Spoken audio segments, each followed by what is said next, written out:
This is my story of hope. Last year was quite a difficult year for many.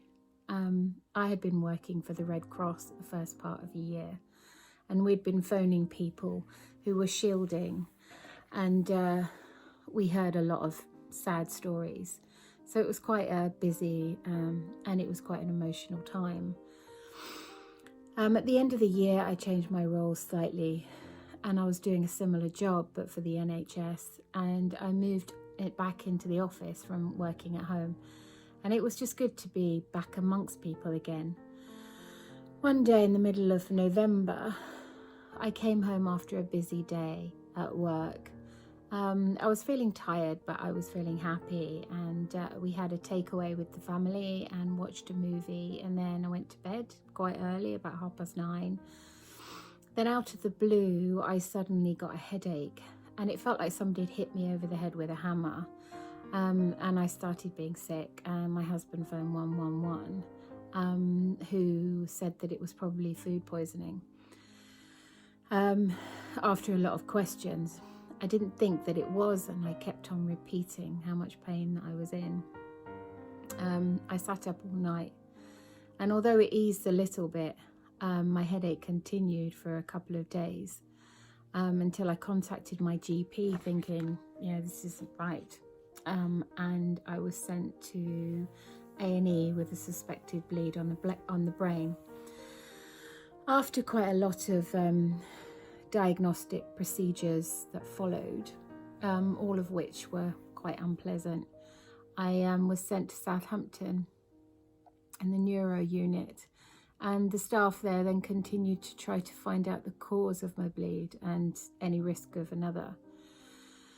This was a really scary and frustrating time, and I was told of the risk to my life if there was an aneurysm was found, and the fatal risk of another bleed, and how that could be fatal. And I was unable to have visitors. I knew that my children had suffered from their dad, had a bleed on the brain and died of this, and so I felt really worried about them too.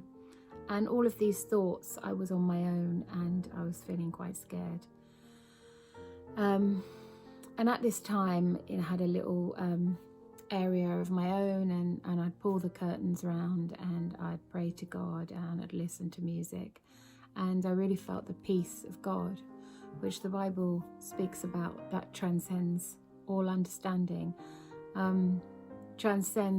It's beyond our circumstances.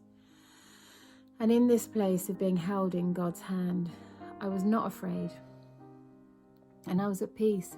And I realized that if I lived or died, and I would be with Jesus, and I would know his peace.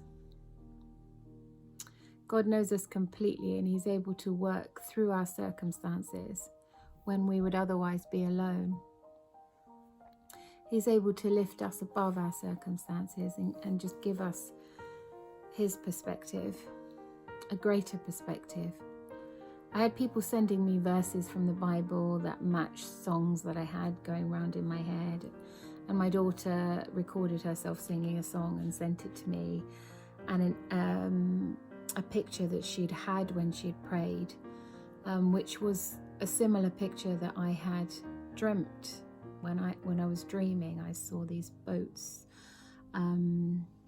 gliding across this water, which really peacefully, and basically all the images were of peace and rest and God being in control and easing my fears. It's been a year now since this, and I'm recovering well, but I'll never forget that precious time, that uninterrupted time with God, talking to him, knowing his peace, knowing his love surrounding me.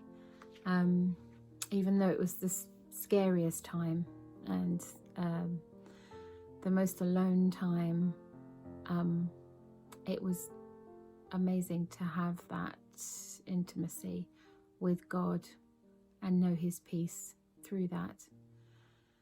And this is my story of hope.